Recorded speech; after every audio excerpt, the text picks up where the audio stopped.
In 5, 4, 3, 2, 1. Hello, welcome to Playing in Traffic. Welcome to Playing in Traffic. Oh God, Lindsay, don't kill us with your singing. Oh, it's you. Ding ding. All right, guys, today we're gonna do our book review, our first ever book club review. Have you guys been reading along with us? We've been reading Burnout. Yeah. By Emily and Amelia Nagoski. I don't know if I'm pronouncing that right, honestly. The secret of unlocking the stress cycle. Yeah, the secret to unlocking the stress cycle. That's why I wanted to buy this book and review this book and read this book in the first place. Because I'm like, what? The stress cycle? What's that about? And, how do we get through it? Yeah. And what kind of stars would you give this book at the end of it? I'm a really, really hard reviewer. Like, I never give a book 5 stars unless I am obsessed with it. So I would give this like 3.2. Okay. I'm a very good book reviewer because I typically love everything that I read. Yeah. And I would give this book a 3.2 also. Oh, same. No, I didn't really love this book. Yeah. But we've kind of been talking about this as we're reading it. I think when you read books like this, the timing of when you read it is so specific to your experience and your enjoyment and the what you're going to take away from it. Because for me, this didn't speak directly to me like some other books that I've read at certain periods. Yeah, spoke to me, but that's okay. I'm not saying it was a terrible book. It just wasn't my jams at this moment in my life. Right. But there were some really good parts that I want to talk about. I think I'm really excited because a lot of this, just ties into what we talk about in our podcast. So let's go over some of the stuff that she talked about. A lot of this is really helpful, in our day-to-day life. So the whole thing was about unlocking your stress cycle. It's pretty much just understanding stress and what is causing stress and how to handle stress. And she explained stress as a cycle. So in the days of the jungle, when we were in the jungle and we faced danger, then our body creates all these natural responses to deal with the danger, right? Yeah. So if a lion is chasing you, your heart rate increases. So your cardiovascular system gets prepared, your digestive system slows down, the blood in your body goes to specific muscles so that you can run faster. And you just sort of get this very strong focus, right? Then after you run away from the lion, you either get eaten and you die. Yeah. And it didn't work, right? Your body didn't do what it was supposed to do. Or you succeed and you run away and you feel this rush of adrenaline and all these hormones are happening and you celebrate with your tribe that you were safe and everything. And so that's sort of and you're running and you're releasing all of this energy. And so that's a natural way for us to have stress and then get through the stress cycle. Yeah. And then complete it and get it totally out of our body. It's the stress has to release out of our body. Right. And that's how our bodies are created. Yeah. And now we live in a society where we're not almost being eaten every day by a lion. So but we still have the stress response. So when we have that stress response, our bodies are reacting and then we're never releasing. We're never finishing the cycle. Right. Of removing the stress from the body. I thought that was so interesting because you hear a lot about how stress lives in your body. And this makes sense to me, how our body has a natural way to get rid of stress. And I feel like we talked about on another podcast how animals naturally shake to release themselves from stress. Yeah. And how if we were able, if we allowed our bodies in stress, to just do their natural thing, that we would also shake. But that was something that we kind of got rid of over time because it was scaring the children. Did we talk about that? Well, I think we talked about it, and I'm pretty sure I said this too. So sorry for repeating ourselves, but I had, an experience where my body was totally rushing with all of those hormones and chemicals, and I had no idea what to do with it. I was truly shaking, panicky, anxiety, and you were go for a jog, go for a jog, do some jumping jacks. And I was like, ugh, I don't want to do that. Like I want to go sleep in my bed. And then I did it, and I was like, I actually do feel better. It does feel like if you're imagining like this stress just like leaving your body as you're doing whatever the activity is. Right. And then, yeah, it feels like it works. Okay, so she explained there's a difference between a stressor and stress. So the stressor is what causes us stress. So it'd be the lion chasing you. But in our case, it would be like work, money, self-criticism, self-deprecation, all these things, family, stress. Like stressors will happen in our life. Like we're human, stressors are going to happen. But then she explained that stress is the response that our body makes. Stress is like the neurological response and like the response that all your body systems make to protect you.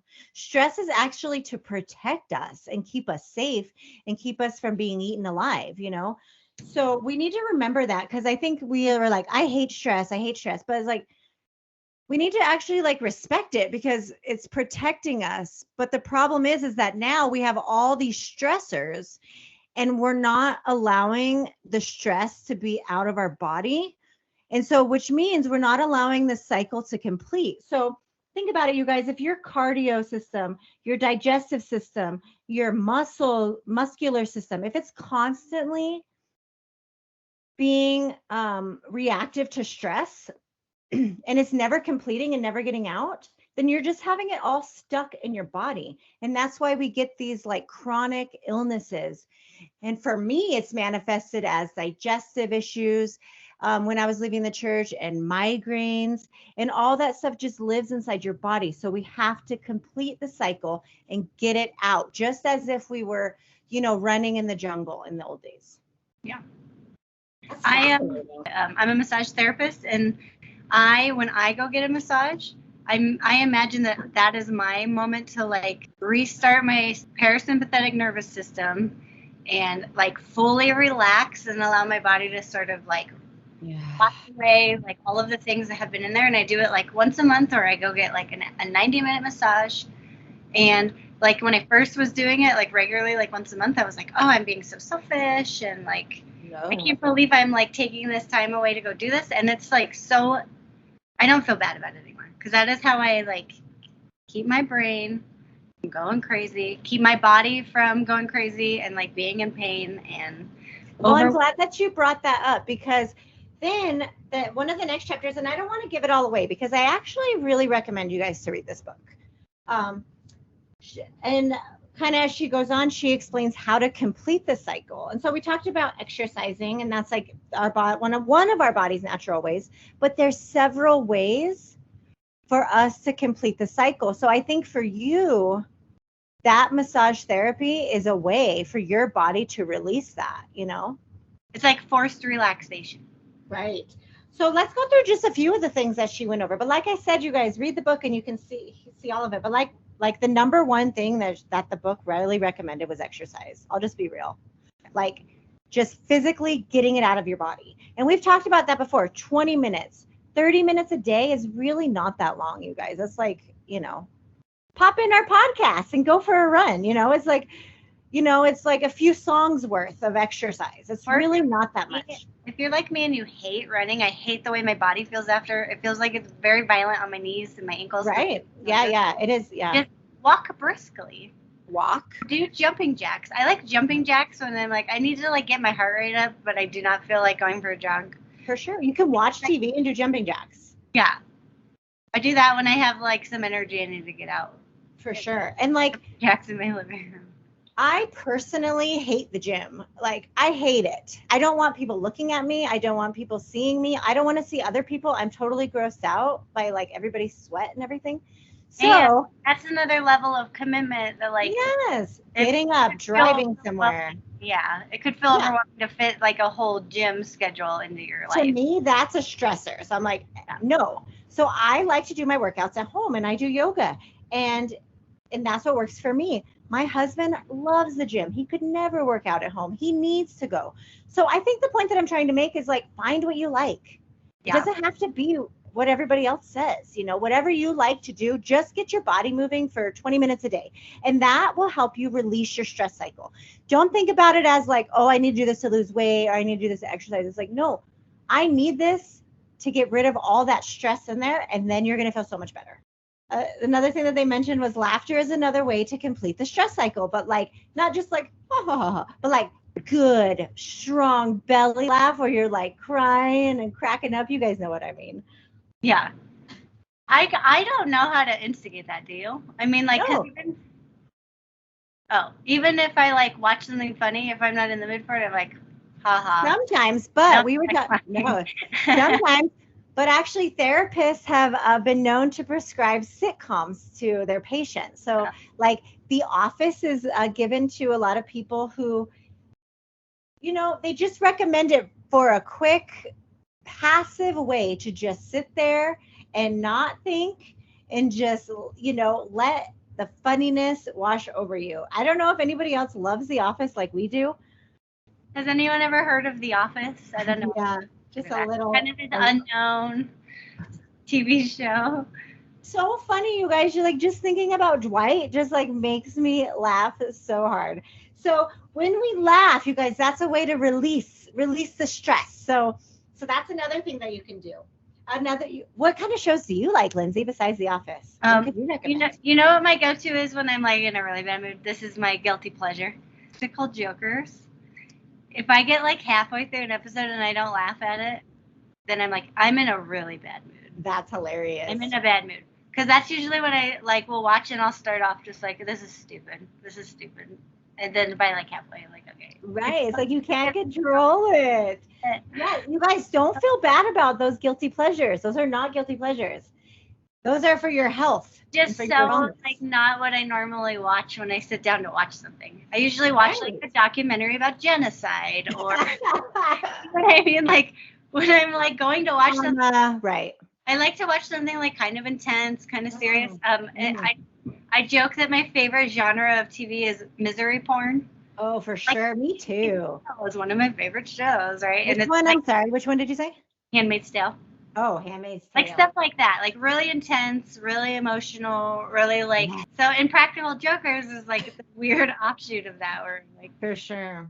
But I think it's just that silly, quick laugh. It's actually therapeutic, you guys. So if you ever are just feeling down and you need a quick pick me up, scientifically it shows that it's good for you to release your stress. You guys, I think it's so funny. I really love Everybody Loves Raymond. It's so silly. I think that Raymond is so funny. Like New Girl, Everybody Loves Friends, just those kind of like comfort sitcoms that just give you a quick laugh. Another thing was affection, and that's what that reminded me of your massage therapy. Oh yeah, that's a good point. That's probably where I fall in that category. It's just like a nice yummy hug for 90 minutes. Yes. So you explained that if you have a 20-second hug every day, to a 20-second hug, just pick anybody. Your partner, your kids, your dog, your kitty, random stranger at the grocery store. Random stranger. Oh my God, there was a video on YouTube when a lady was giving out random hugs and I was just crying. I think I commented on that. Like, why am I sobbing? We should do that. We should go out and just hug people. But anyway, okay, hug somebody that you know. And it says that they talk about how that literally releases hormones and chemicals in your brain. And there's this whole section about how when we are with people and like connecting with people, we actually co-regulate each other. Like we regulate with our breathing and our blood pressure and our heart rate. And it's fascinating how women who are together a lot, like their periods connect together.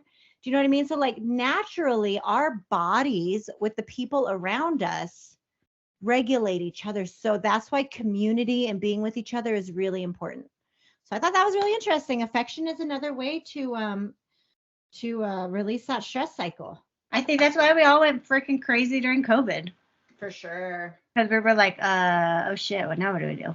I know. Yeah. So go and hug somebody today, you guys. It'll release some of those good chemicals, some oxytocin. And I'm also being creative, doing some creative things. These are all ideas that they give. And so I actually kind of really do like that book. Oh, Lindsay's showing me her gourd right now. Yeah, Lindsay's very good at being creative. I think that I've always thought of being creative as like, oh, painting or drawing or something like that, because that's how you have been in your whole life. You've always sort of defaulted to that sort of creative side. Yeah. My husband does also, and I've always thought I'm not creative, but I don't think creativity has to be, it can be anything. It's not just the visual medium. It's any type of way that you want to express yourself. Yeah. So that's really fun to explore as I get older. Yeah. Oh my gosh, it's so much fun. There's so many ways. I like seeing other people who say that they're not creative and then they do these like brilliant, amazing things and like that they're not categorizing as creative. And I'm like, that's amazing. Like that. Sure. I love that. I love discovering other people's, because mine is very like obvious, right? I just like to paint stuff and make necklaces out of beads. Right. But all of that, like whatever it is, yeah, it's not a waste of time. Like, don't ever feel like sometimes I like to do puzzles. That's really funny. Yeah. I love doing puzzles. A meditative state. It's just allowing yourself to go into a meditative state and totally relax and kind of shut off. And yes. One of the things before we move on from the stress thing, I wanted to talk about the responses. So, everybody's really familiar with fight, flight response, but there's also another response called freeze. And a freeze response, I really wanted to talk about it because in the cult, this was a response that I had constantly, is a freeze response. And I think that it's a response that people tend to feel guilty about having because you feel like you're not doing anything, like you're passively sitting there and you're just watching things happen. Like for me, I feel like I had a lot of freeze responses, like when people around me were getting in trouble, or if I had to do something that I didn't really want to do and I wouldn't speak up about it. Now I might look back and think, oh my God, why didn't I do that? Like I was thinking about this one time, I had to drop off this girl at a homeless shelter with Chad. I don't even know if, I'm sure he remembers. We had to drop off a girl and her kids at a homeless shelter and just leave her there. And like, I knew that that wasn't the right thing to do. I knew that there was like more that we could do to help her. She would like come to service and then go home to the homeless shelter at night? Yeah. But she had nowhere to go. So we were like the ones that initially took her and like dropped her off there with her kids. And it was just so extremely sad to me. And like, I didn't want to leave her there. I just wanted to like bring her somewhere else that was safer, Yeah. Anyway, it was just a sad situation. But or like if I saw somebody getting in trouble or getting rebuked and like I didn't stand up for them, or like the kids were getting rebuked and I didn't stand up for them, sometimes I feel guilty about that.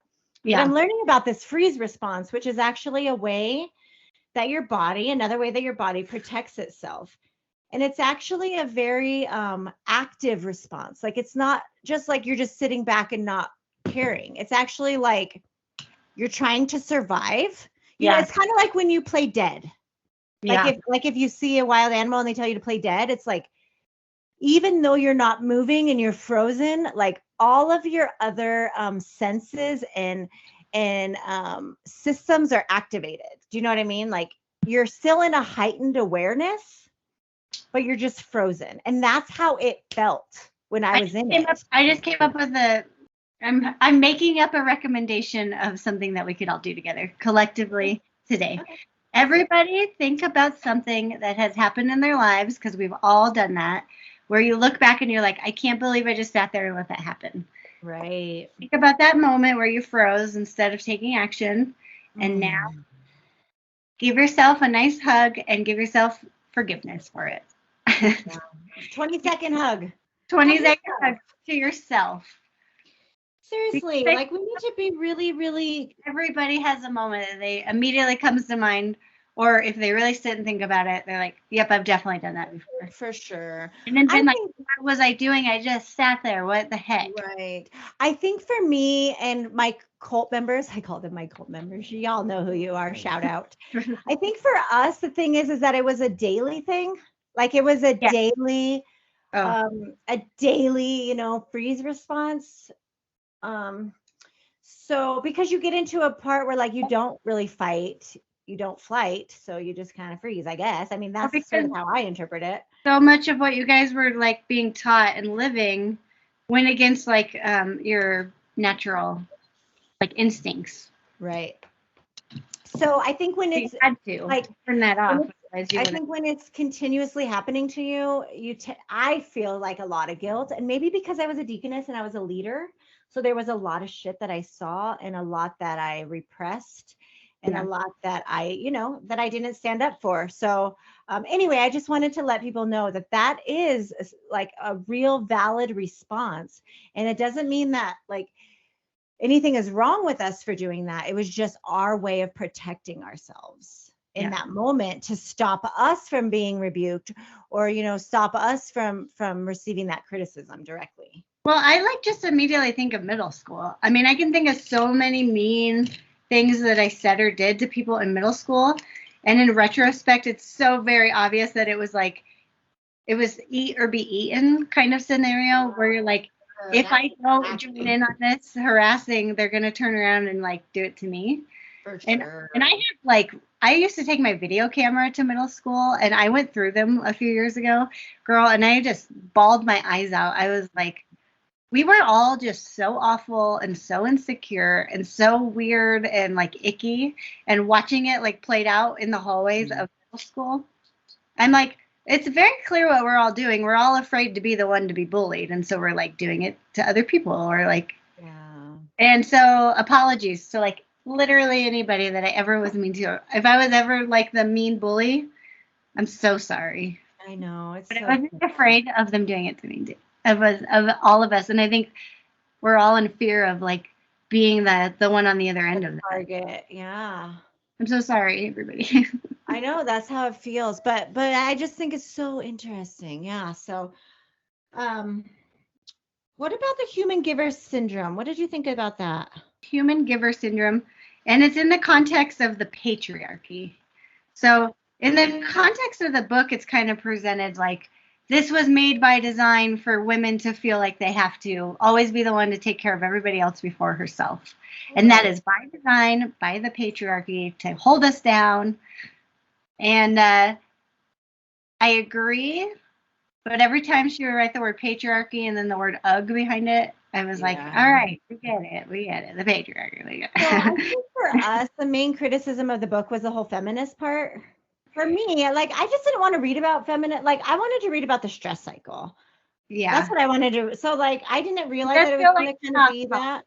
That's true. Yeah. It felt like it was off topic. Like, I was like, oh, I thought we were reading about the stress cycle. And now there's like 4 chapters about the bikini industrial complex. Right.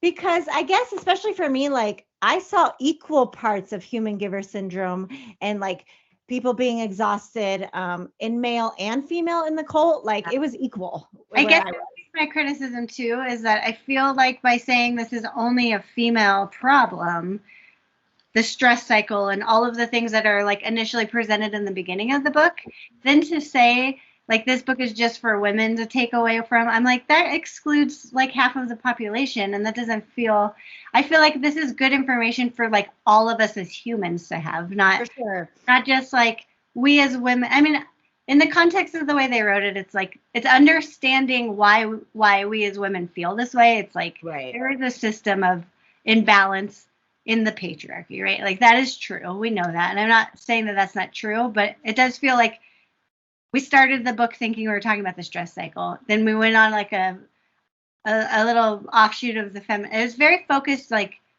yeah, from the feminist perspective of it, which is cool. It's awesome. But yeah, we went into it thinking this is right.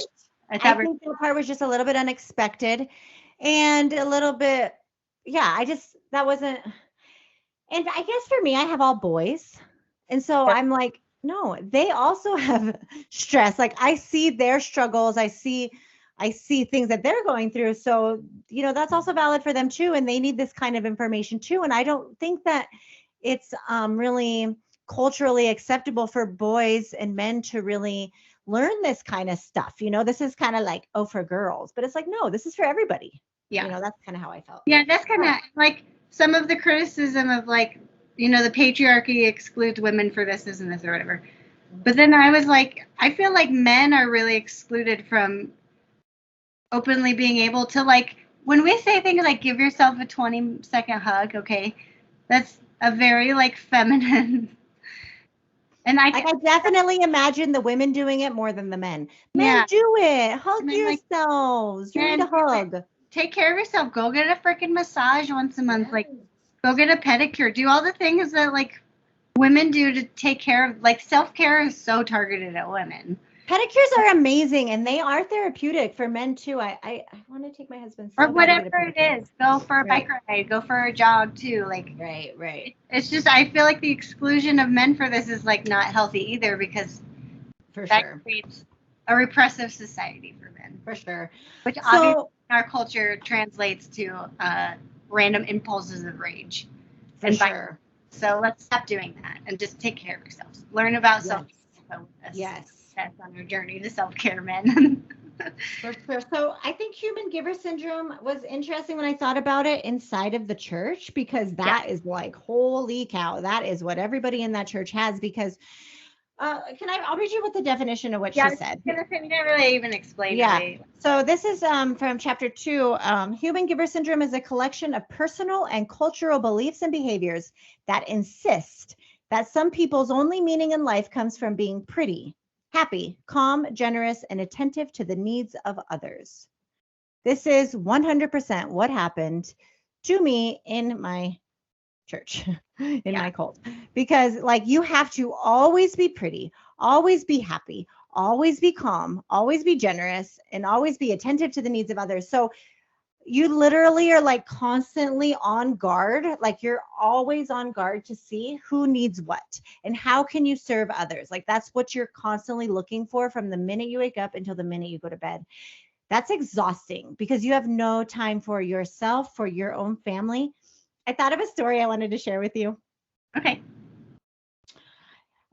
This was like in it, guys. I was like in the middle of it. My baby was like 2, my firstborn, and I was in the middle of, just the total exhaustion, the total burnout, but I was going, because I was going to heaven and I was getting blessings. And it was a morning service, and there was a sister that I was taking care of, and she was so hard.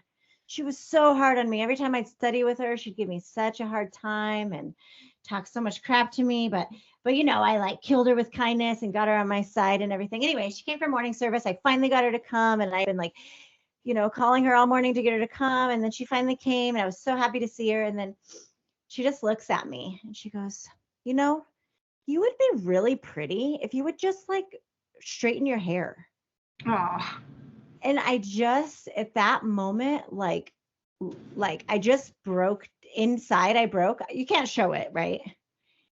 And like all day, it was just like sitting in my mind. And I was actually really rageful at her in that moment. Because I was like, what the fuck do you mean straighten my hair? When do you think I have time to straighten my mother effing hair? Like from the second I wake up at 5 a.m., I'm like taking care of my baby, trying to do my Bible studies, trying to get her to go to church. Like you barely have time to brush your teeth, take a shower. Like you have bare minimum time to like be a person, let alone like do anything extra. And so I was just always a hot mess, like constantly a mess, but trying to act like you have it all together, Yeah. And it just really hurt my heart. Like I feel so bad for myself now, but I was just in such like a wound up ball of tightness, and just like so much stress and no release. Like, oh my God, I just can't believe that I lived like that. Not even knowing that I felt like that in my 20s all the time. Like not even realizing how clenched up my whole body was. Yes. And then just, I am so stressed right now. Like, can I tell you guys something? What? Yes. Last night at work, you guys. Yes. I confessed everything to my coworkers.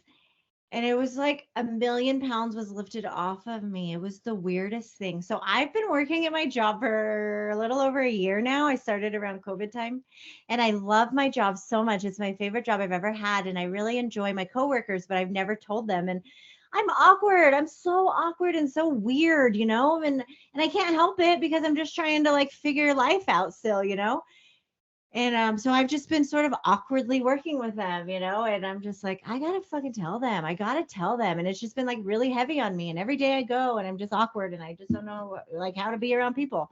And I finally told them, and I swear I just felt so much lighter coming home last night. And everybody was like so nice and had all these questions and was super supportive. And so it was like, I just feel so good. You guys, she sent me a text message at like 11:30 that said, I did it. And I was like, I don't know what that means. That sounds funny. She sounds excited about it, so I'm assuming it's good. Yeah. I don't know what it means, because she's been like kind of talking about it. We actually have, stay tuned. Oh my gosh, hilarious. Lindsay had a great idea. Check out our Facebook page coming soon at some point. Yeah. We're going to make pins that say, sorry, I'm awkward. I was in a cult. Something to those effects. Yeah. Because it's like, I literally sometimes just want to wear a shirt that's just like, guys, I'm really sorry that I'm like this. And, Yeah. And it was funny because then, they started realizing like sometimes they make references and I don't understand because I'm literally missing like, a decade of my life of like cultural references that I don't know. Like, I remember when my nephew would come over and my kids would be watching like a show together and he'd be like, this is about Halloween, turn it off. My daughter would be like, this is my favorite episode though. And they were getting this big fight. And then he'd be like, I'm not allowed to watch this. I'm going to go in the other room. And it'd be this like 5-year-old argument about changing an episode, or 6-year-old, changing the episode from the Christmas or Halloween episode. Oh my gosh. Yes. We should do a whole episode about, that whole, clash between how I raised my children and how you raised your children, because it definitely was a clash, Yeah, for sure. Yeah. So, I think we did it okay. I think we both tried to teach them, like, it's okay that other people don't, Right. And I think that was a good lesson. Like your kids, and also we have a stepsister and her kids, they also learned to respect our beliefs and we learned how to respect their beliefs, even though they were totally opposite. So I thought that's a good lesson for all of us to learn right now, right? Yeah. All right. So I think that there's one more really important part that I want to talk about, and then we kind of want to get into our criticism of the book. How does that sound to you? Oh, is this not the whole thing, or criticism? I'm just kidding. There was one part of this book, you guys. I recommend everybody read this part just for this section, and it's actually in the back. It's like one of the last chapters. It's all about sleep. It's chapter 7. Okay, do not skip over this part, you guys, especially being in the cult. Okay. When I was in this cult, we were totally sleep deprived. Like I 100% believe, I want to cry right now. I 100% believe that was a tactic that they used to break us down mentally. Because now when I research how important sleep is, that's really messed up when people mess with your sleep, because it's such a basic life need. It is a basic life need. And that's what this book talks about. It talks about, we need sleep. Like evolutionarily, to sleep 8 hours, it doesn't make sense for your body to be paralyzed and for you to be vulnerable and to be totally out of it for 8 hours straight. You know what I mean? Like, yeah.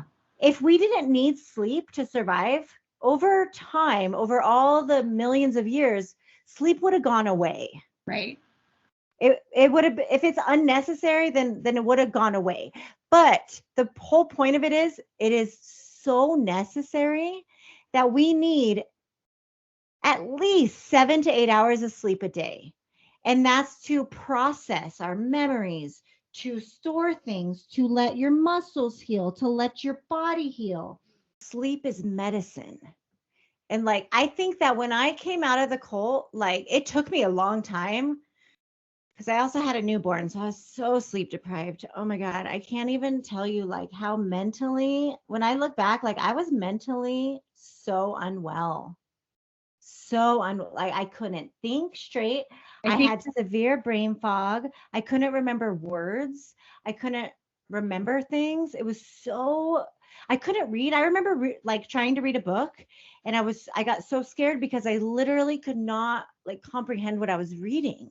Yeah. And that's scary, you know? That's a really good point about having a newborn. Like, I don't think you meet any new parents who have a baby who's not sleeping well for multiple weeks and months and years at a time who don't feel like, I am a little bit crazy right now. Like, I think I'm like teetering into cuckoo banana land. That's like such a common, I mean, unless your baby like comes out of the womb sleeping on a regular schedule, at some point in your baby's life, any parent knows, like, you get I mean, just that feeling of like, I'm going to crumble in half because I have. I mean, you literally feel like you're going crazy, and I feel so much compassion for new moms. Yeah. Because that is, and I wonder how connected that is to postpartum depression. Yeah. Sleep, you know, it's just so connected. Yeah. So anyway, I think that when I came out of the cult, like one of the most important things that I did was I slept. I just remembered napping at mom's house when I was sick, and I just remember it being so delicious. And I remember just like I said, just falling in love with sleep. Have you ever heard of Ariana Huffington? She's the Huffington Post lady. Nah. She's on Bill Maher a lot, but she wrote a book called The Sleep Revolution, and I really highly recommend that book. And she went through sort of a similar thing. She was a journalist, and she kind of like went through a breakdown because she wasn't sleeping. And this goes for everybody, not just people who are in a cult, but whether you're in the corporate world or you're a mom or you're a dad or whatever lifestyle you have. Yeah. Sleep should be number one in your health, you know, really like. Without sleep, like everything else is going to crumble apart. You can exercise, you can eat healthy, you can do all of it, but without the sleep, like that's a really, really important part. Right. I seriously want to cry. I don't know why I'm getting emotional, but like this is so important. Did you get enough sleep last night, Toby? I really didn't. So see, what I think is interesting is like my sleep pattern is a little bit different because, you know, I just sort of have a different natural sleep rhythm, and so I sleep a little bit at night. I work late. I like late nights, and I also like early mornings. So I get up early also, you know, and do my thing. And then I take a long nap in the middle of the day. And through that, I get at least 8 hours of sleep. And that seems to like, you know, be good for my body. Yeah. That's why when like in the middle of the day, when your schedule gets interrupted and you're like, I really need to nap. Like some people that don't know your schedule are like, oh, you'll be fine if you don't nap for one day. But it's like, no, I really like, I won't be fine. Like I need it to like then also go to work and stay up really late and drive home. Right. And be able to get up and get my kids to school. Like you have a very specific sleep schedule, and I try to. But it works. I try to. So there are times where I'm just like, come on, let's. You know, when we were in church, and I think this is also our society. Sleep is looked at as being lazy. Like if you are sleeping, then you are lazy. Oh my God. I remember another time in the house church, you know, we had 5 a.m. service. And then after 5 a.m. service, we have preaching at 9 or whatever time, you know. And so between that 5 and 9, I would want to go back to sleep. And I remember there was a church leader living with me, and she would look at me and she would say, well, Deaconess so-and-so doesn't go back to sleep. And like just totally shaming me for going back to sleep after 5 a.m. when we had just gone to bed at like 2 a.m. or 1 a.m. or midnight, you know. And it's like, F you, I am so tired and I have to spend this whole day taking care of everybody. And anyway, I just think that sleep is seen as being lazy, and it's not. Like you need to be selfish about your sleep, and you need to put your foot down. And also with our children, we need to teach our children how to have good sleep hygiene. Yeah. But can I just say, like, I remember being in the cult really quick, and then we can move on. I remember periods of extreme tiredness. And this is something that I want to research more about like spiritual hypnosis and how that sort of plays into deeply putting these beliefs into you subconsciously, because we would have these hours long seminars. They would start at like 9 and then they would go till like noon, and then you'd have lunch, and then probably like 1 till like 7. That's a long time, and you literally sit there for that whole time. and you would fall asleep because you're so fucking tired and you're just hearing the same studies over and over. But it's not like sleep. It's almost like you feel drunk. Like you feel intoxicated because if you get caught sleeping or if you get caught falling asleep, they will call you out and rebuke you. Like it is really, really embarrassing. So like I think I talked about how you would like punch yourself or like pinch yourself, but like you're taught to constantly agree and say amen to everything. Like that's something that I think Amani talked about. Yeah. Whenever you agree with something that the speaker says, you say amen. And I remember like, people talking and I'm like half asleep and I'm saying amen, which meant that I was agreeing, which makes me think that like I was sort of like being hypnotized in a way, like they're telling me things and I'm subconsciously agreeing and it's still like getting into me without me knowing it. Do you know what I mean? And it's just like that repetitive over and over, day after day, because these seminars would be days long. So it'd be like, it'd usually be like Saturday, Sunday, Monday, something like that, like 3 days long of just this intense studying. And like nobody can stay awake and be totally present and aware for those amount of times. You know what I mean? This kind of brings up for me an apologetic point of view of when you're arguing with somebody about religion in general, like the existence of God, and they'll say, okay, like what if you're wrong? What if you die and you realize that you were wrong about God and you go to hell? And my argument is always, what if you're wrong and you wasted your entire life going to 9-hour seminars and being sleep deprived, and then you die? You just die. Like, what a waste of this beautiful, precious gift that you were given to like live a healthy life, that you had the freedom to do whatever you wanted, and you chose to restrict yourself to this life of following these rules set out by this, with not knowing the true intentions of like the leaders of the church. Like that to me is more scary than dying at the end and going, oh shit, maybe Jesus is real. Sorry about that. I'm going to, because like I got to live my beautiful life. That's a very good point. And I wanted. That's kind of how that's my mentality because a lot of Christians will say that, like, okay, but what if you find out in the end that you're wrong? And then you're like, I don't know, at that point. Because people always say that, but at the same time, it's like the only truth that I know is that I exist now. And there is no guarantee of what happens to you when you die. There's no scientific evidence. Everything that I base my reality on now is that my only conscious existence is like right now in this moment. And so all I can do is live the happiest, most, fulfilling life while I have it. Right. You know what else I was thinking about is like the call and like people call sleep like lazy or whatever, like you're not really supposed to get a lot of sleep. Like if they believe in God, then why would God make us need that much sleep? Like scientifically you need 8 hours of sleep. So like shouldn't they like believe what God made our body naturally need to do? Yeah. Which is like the same thing about sex, like and all these like natural body things. Like our body naturally has these needs, you know what I mean? So why would God give us those impulses and needs if we can't satisfy them? Like religious repression is just such a bizarre concept. Yeah. Yes. So that was the whole sleep spiel. Do you have anything else you want to add about that? I don't think so. All right. So there was I really recommend you guys she talks so much about sleep. So I really recommend you read that. The next part that we just sort of didn't really agree with, and it went with the feminist part. It was this whole part, and she called it the bikini. They called it, I'm sorry, it's two authors.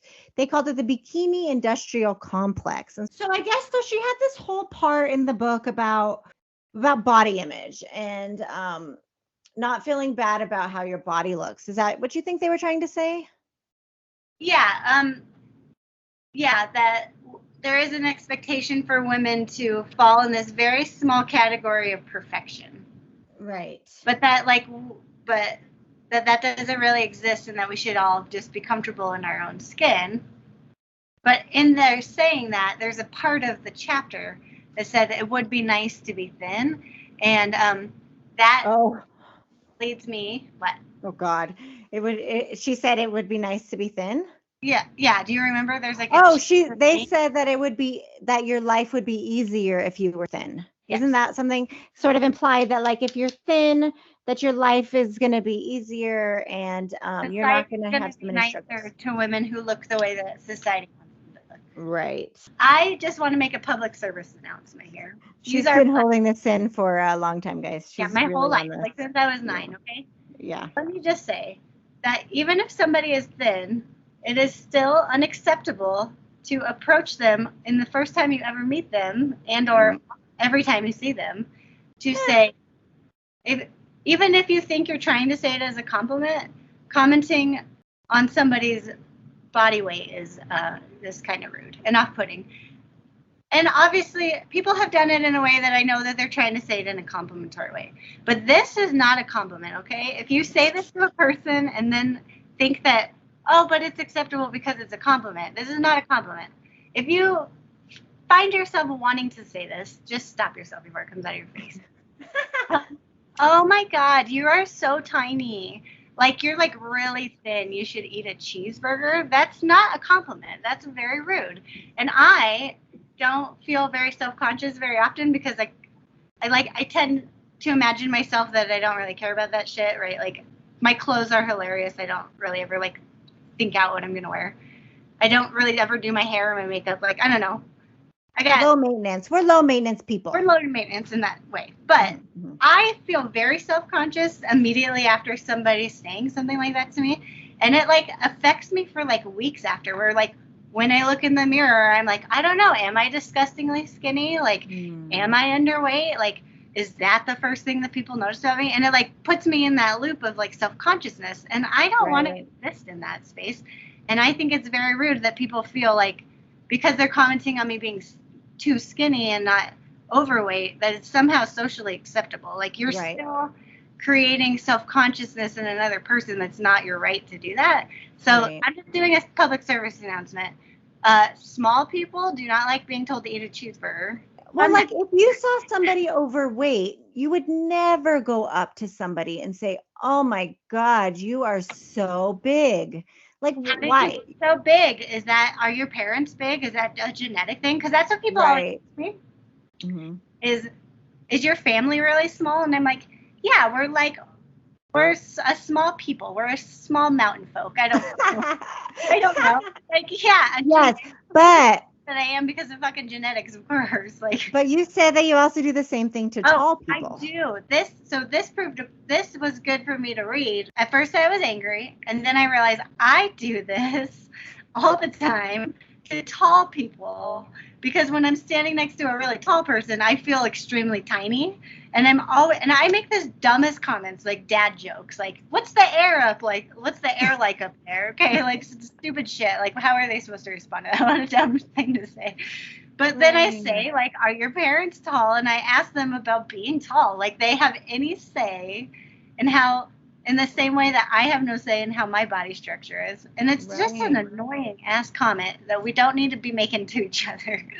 So I apologize to everybody tall that I've ever made a comment to, because I guarantee I have, because I do it all it's the weirdest thing. We've all done it. I think I'm sure we've all done it. But I think when it does come to skinny people and tall people and maybe even short people, I don't think people really think about it, that it would be offensive or that it would, be bothersome. But honestly, look disgustingly thin is very rude. Like, of course I'm going to walk away from that and be like, the first thing people see when they see me is that I look underweight.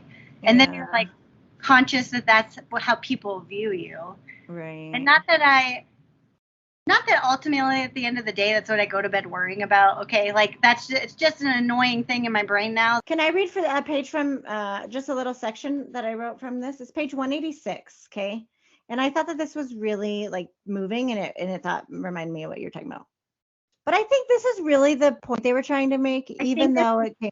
When I went back and kind of reread through it, I'm like, I think I was immediately offended because it feels very personal to me. Right. But rereading it, I'm like, that wasn't their intention, and I just overreacted. No, I think it's still a good point, though. Reaction to that chapter, and then I was like, okay, I get what they're saying. It says most of us have spent our whole lives being taught to believe everyone else's opinions about our bodies rather than to believe what our own bodies are trying to tell us. For some of us, it's been so long since we listened to our own bodies, we hardly know how to start understanding what they're trying to tell us, much less how to trust and believe what they're saying. To make matters worse, the more exhausted we are, the noisier the signal is, and the harder it is to hear the message. So I think that their whole point is like, it's your body. You need to listen to what your body is saying. Do you know what I mean? And not listen to, And so anyway, they also go into this whole thing about being overweight and BMI and how that's not like a good standard for everybody. Mm-hmm. What I wanted to talk about was about our diets, because I don't think it matters whether you're skinny, overweight, whatever it is. See, in the book, they kind of made it seem like even if you're like kind of just like do whatever makes you happy. But I think that it really matters about our diet. And I really want to talk about that. Like, that's kind of my public service announcement. I have been learning that we need to have a relationship with our food. Like, we've just become these people that like don't even really think about our food anymore. We just like pop through a drive-through, grab food on the way because we have this, and this to do. Mm-hmm. It's like sleep. Like, no, sleep needs to be an important chunk of our day, just like preparing our food, thinking about our food, thinking about our nutrition. That needs to be a big chunk of our day also. Yeah. Do you know what I mean? Like, our whole body, you guys, when you can research this, our whole body is created to like prepare to digest our food. Yeah. Like when you smell food, you start salivating, and then your digestive organs start getting prepared, to digest the food. So like we have this whole natural way that our body prepares to digest food. And it starts from the time of preparing our cooking. Do you know what I mean? But if you just pop into a restaurant and you order your food and then you get your food, you're not like giving the signals to your brain that it's time to eat. Do you know what I mean? And then that's how you like overeat and blah, blah, blah. And like all these things are not natural to our body. Our body needs to go through this whole process. And so like, we need to touch our food, smell our food, know where our food comes from. And we have totally lost connection with our food source these days. And it's actually really sad. Yeah. Yeah, that makes total sense. We're not saying be perfect, but we should all be better. Okay, so there was a study that just came out like just a few days ago, February 8th, 2022. And it was about if we were to change our Western diet. You guys know what our Western diet is, like a lot of red meat, things like that. If we were to change to eat more legumes, more grains, and more nuts, a woman could add 10 years to her life. A woman could add 10 years, but this study is saying if you start at the age of 20. If you start at the age of 20. Yeah. And all you have to do is eat more beans, more grains, and more nuts. And this is according to the study, but in my opinion, fruits and vegetables too. Yeah. But you can increase, so according to the study, a woman can increase 10 years of her life. A man can increase 13 years of his life.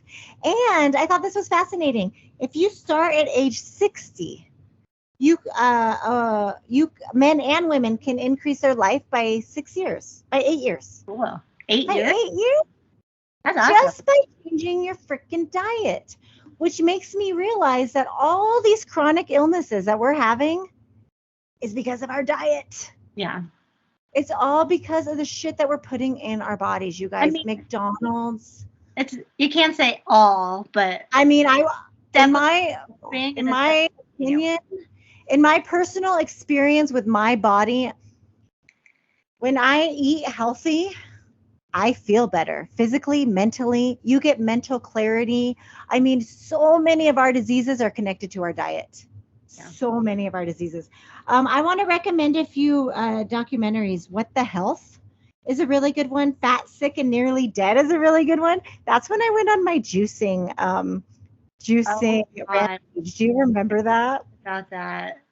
I went on it with you for like a week, and then I was like, this is so much work for such a little amount of juice. And I felt so bad with how much like leftover fruit you had after you juiced. So this man, he created this documentary, Fat, Sick, Nearly Dead. He was so big and overweight and unhealthy. He was on all these medications. I really recommend it. Anyway, he started a juicing diet, like total juicing. Like you get a juicer and you juice all the food. And I did it for a while, and it did make me feel so good. Yeah. It's a lot of work. On a funny little kick when you left the church of trying like all these really radical new. I mean, juicing is not radical. It's definitely incorporate some like fresh juice into your life. It's very good for you. But I think you were going like your whole like fasting with juice. Were you doing that? I did like I think I did a 2-day juice fast because he did like 7 days. He would do like a whole long days of just juicing.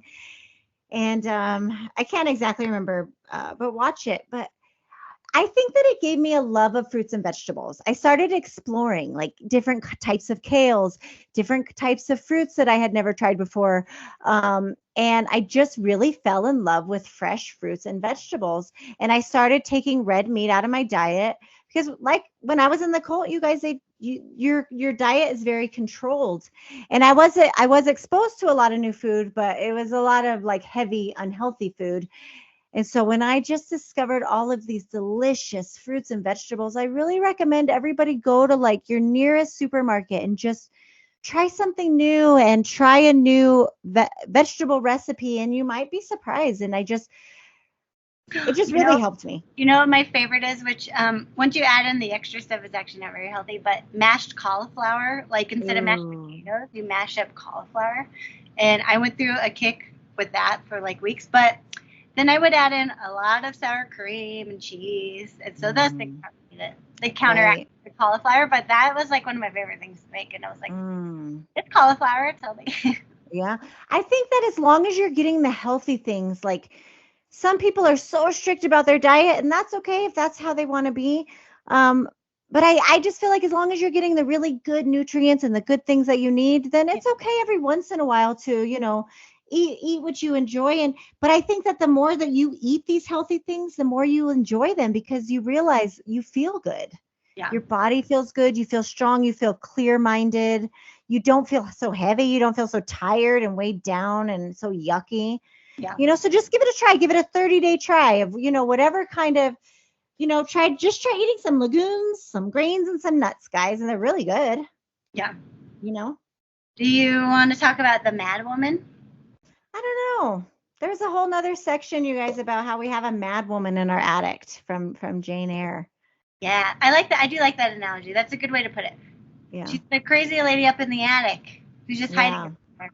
And that we all have one. Spoiler alert, you don't know she's there for most of the book until the ending. Right. So I would recommend you guys read this book. What do you think, Linz? Recommend it? Don't recommend it. I recommend it. I say I recommend.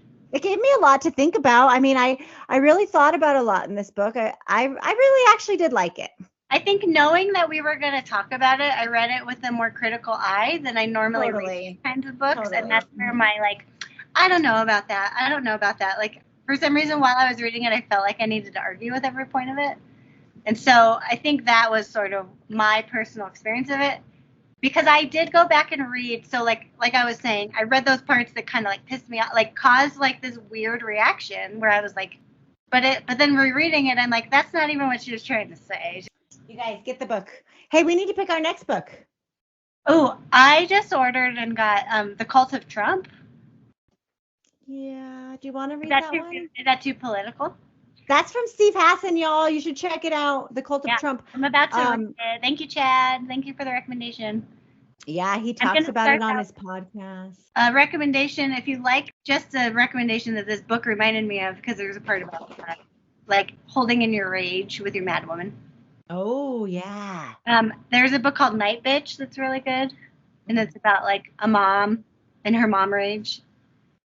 And very, very good. The way that it describes just modern day motherhood is very, very and exhaustion and being burnout. Yeah, I would say that kind of goes together with this book. Let's do a new book, you guys. We're going to do something a little bit different.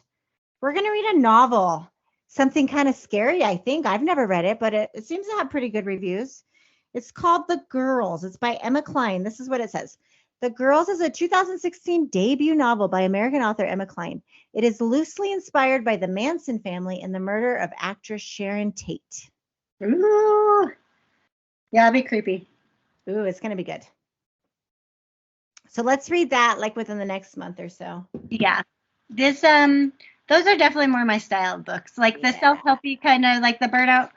I'll read them with you, but like when I'm picking a book to read next, I don't really. Yeah, for sure. Really more of a reader. I feel we need a little bit something light. So let's read a murder cult book. Yeah. And then after watch a documentary about genocide. Oh my gosh, that is so true though, because I do tend to watch a lot of like dramas, but when I find a sitcom, oh man, it just makes me laugh out loud and it puts me in a better mood. You know what? My family, we like to watch America's Funniest Home Videos.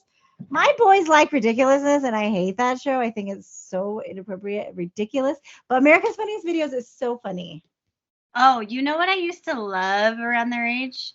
What? Tom Green Show. Oh my God, this is a Tom Green Show. And you know what? Actually, you guys were so annoying. You and your friends were so annoying about that. So funny. Mom would come into the room at night and go, "Are you okay?" Because she thought I was in there sobbing. But I was laughing so hard. And I went back on YouTube and I watched like hours and hours of clips. Is it funny? It's so stupid and it's so, but I was crying laughing. So inappropriate. You should not have been watching that, little girl. Where were your parents? Sleeping. Where was your supervision? You were my supervision. I said, where was your supervision? I said, you were my supervision. Oh, yeah, that's pretty scary. All right, girl. We have so many exciting things coming up and so many funny episodes coming. So stay tuned, you guys. We have a lot of exciting things, and shout out to everybody that's been supporting us and loving on us. And yeah, we're very excited. All right. All right. We'll talk to you later. Love you all. All right. Boom, baby. Oh, baby. Boom, baby.